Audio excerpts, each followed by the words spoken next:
Olá, meu nome é Vitor Hugo, eu sou médico residente de endocrinologia e hoje eu vou falar sobre o meu trabalho de conclusão de residência, que é sobre o estudo de características clínicas e antropométricas de pacientes com lipodistrofias faciais atípicas. Estudos das características clínicas e antropométricas de pacientes com lipodistrofias faciais atípicas. Para iniciarmos, contextualizar um pouco sobre as lipodistrofias. As lipodistrofias constituem um grupo heterogêneo de distúrbios caracterizados por uma distribuição anômala do tecido adiposo, frequentemente associados a alterações metabólicas. É considerado uma condição rara, com a prevalência variando na literatura de 1,3 a 4,6 casos por milhão de habitantes. E quando a gente fala mais especificamente de alguns subtipos, como a lipodistrofia parcial, essa prevalência fica em torno de 2,6. Já me adiantando, as lipodistrofias podem ser subdivididas em lipodistrofia generalizada ou parcial. A generalizada é marcada por uma perda quase que total do tecido celular subcutâneo adiposo, né? E a parcial, uma perda segmental seletiva, acontecendo um acúmulo em algumas regiões, como região abdominal, cervical e face.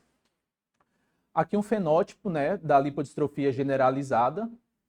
E aí, dentro da lipodistrofia parcial, a que é mais conhecida é a lipodistrofia parcial familiar, né? Com esse fenótipo de perda segmentar ou seletiva do tecido adiposo. E aí, o diagnóstico é feito por parâmetros antropométricos e também critérios genéticos. Em relação aos parâmetros antropométricos, a prega cutânea da coxa com a referência de menor do que 10 milímetros para homens e menor do que 22 para mulheres, uma razão de percentual de gordura de tronco sobre pernas, que é o FMR, maior do que 1,2, razão entre massa gorda de pernas sobre massa gorda total menor do que 25%, e o índice de Kolbe, que nada mais é que uma razão entre dobra cutânea subescapular e de panturrilha, com um ponto de corte de 3,477, configurando aí a lipodistrofia parcial familiar tipo 1 ou síndrome de Kolbe. Então, sobre esses subtipos, né, os mais conhecidos, o tipo 1 Kolbe, que é um critério clínico, e os demais com critério genético mais o critério antropométrico. E aí, diante disso tudo, veio a pergunta que guiou a razão desse estudo.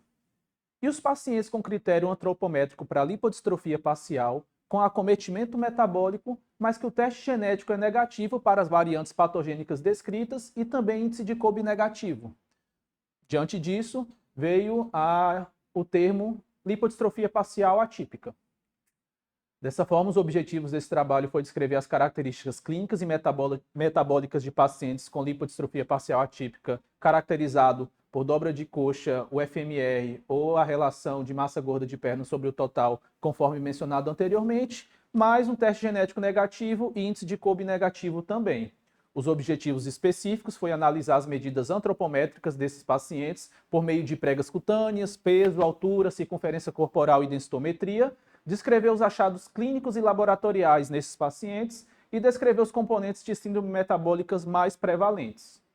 Foi um estudo transversal descritivo com componente analítico, um período de setembro de 2024 a fevereiro de 2025, que ocorreu no Serviço de Endocrinologia e Diabetes do Complexo Hospitalar da Universidade Federal do Ceará.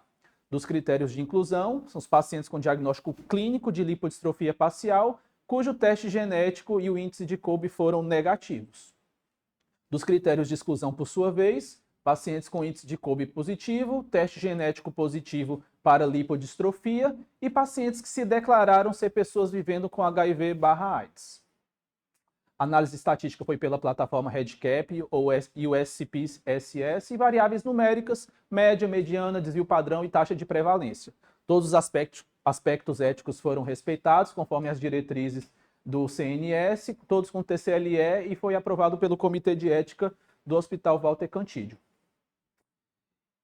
E aí, após esse preâmbulo, falando dos resultados, nesse estudo a amostra foi de 29 participantes, 100% mulheres, com a idade média de 51 anos, e quando se fala dos critérios diagnósticos para a lipodistrofia parcial, 55% atendeu ao critério de dobra cutânea de coxa, 86% do FMR e 90% da massa gorda de perna sobre massa gorda total. Quando eu avalio o percentual de pacientes que atingiram um ou dois ou três desses critérios, 41% atingiu 3 critérios, quase 50% a 2 e somente 10% atingiu um critério. Falando sobre o fenótipo da distribuição de gordura corporal, mais de 90% tinha acúmulo de gordura abdominal, 89% lipoatrofia em membros inferiores, 72% duplo queixo e 62% giba. Dentro desse contexto, o IMC, a mediana foi de 31, com a variação de 22 a 49, sendo que 55% tinha IMC de obesidade, 31% de sobrepeso e 14% eram eutróficos. No que tange à questão das comorbidades mais prevalentes, a começar pelo diabetes mellitus, 100% dos participantes tinham diabetes com idade média do diagnóstico de 37 anos, 72% tinham um controle glicêmico inadequado, marcado por uma glicada maior do que 8%, sendo que destes 67% faziam uso de insulina maior do que 1 unidade por quilo associado a algum antidiabético oral. A média de hemoglobina glicada foi de 10,5 e 90% possuíam acantose nigricans.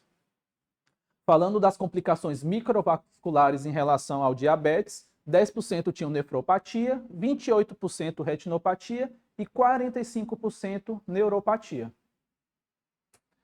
Em relação ao perfil lipídico e suas complicações, 100% tinham dislipidemia, sendo que 75% tinham HDL baixo, 97% hipertrigliceridemia, sendo que os triglicerídeos, a mediana foi de 323, variando de 156 a 5.745.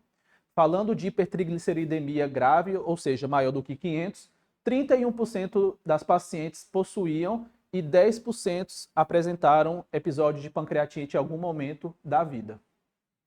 Sobre as outras comorbidades, a doença hepática esteatótica metabólica estava presente em 65%, hipertensão arterial sistêmica em 70% e doença arterial coronariana em 24%. Dito isso, passando à discussão, o que esses achados, comparando com o que já é sabido da literatura, pode nos dizer?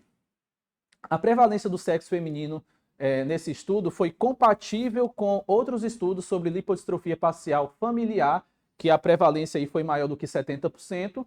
Isso pode ser explicado por as complicações metabólicas tendem a ser mais severas em mulheres, levando a uma maior procura de assistência médica, e a distribuição anômala de gordura, característica da lipodistrofia, tende a ser mais perceptível no sexo feminino, então levando a uma maior suspeita diagnóstica. Quando eu falo sobre as comorbidades e a prevalência em diferentes populações, o estudo mostrou uma alta prevalência de síndrome metabólica que foi similar a outros estudos de lipodistrofia parcial familiar. O diabetes com uma taxa de prevalência aí de 50% a 70%, hipertrigliceridemia maior do que 70%, hipertrigliceridemia grave 32% e pancreatite uma taxa similar ao que foi feito nesse estudo. Em contraste com a população geral, vê que realmente é bem discrepante. Enquanto o diabetes mellitus 100% na nossa amostra, quando eu corrijo para a faixa etária da população geral, somente uma prevalência de 5,5%. Hipertrigliceridemia 33% e pancreatite de 2 a 5. Em relação à hipertensão arterial sistêmica, uma alta prevalência também similar à de lipodistrofia parcial familiar em outros estudos, bem como doença hepática esteatótica metabólica.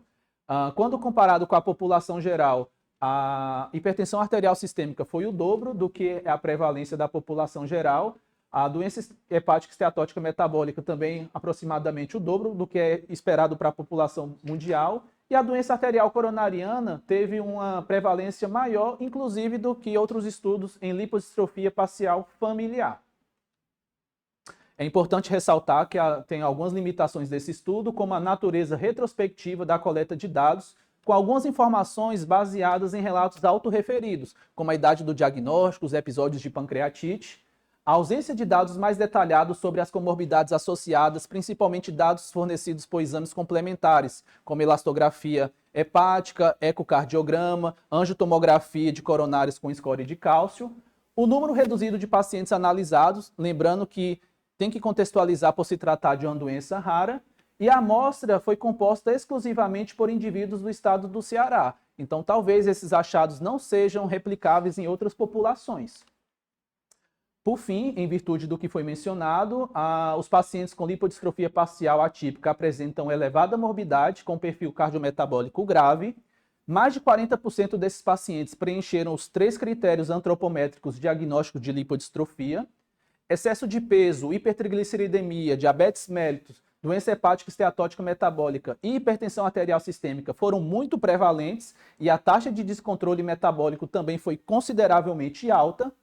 Os dados obtidos sugerem, portanto, a necessidade de ampliar os critérios clínicos e considerar outros subtipos dessa doença. A inclusão desses pacientes no espectro diagnóstico das lipodistrofias parciais já bem estabelecidas pode viabilizar uma abordagem mais precoce e eficaz, contribuindo para a melhoria dos desfechos clínicos. Obrigado.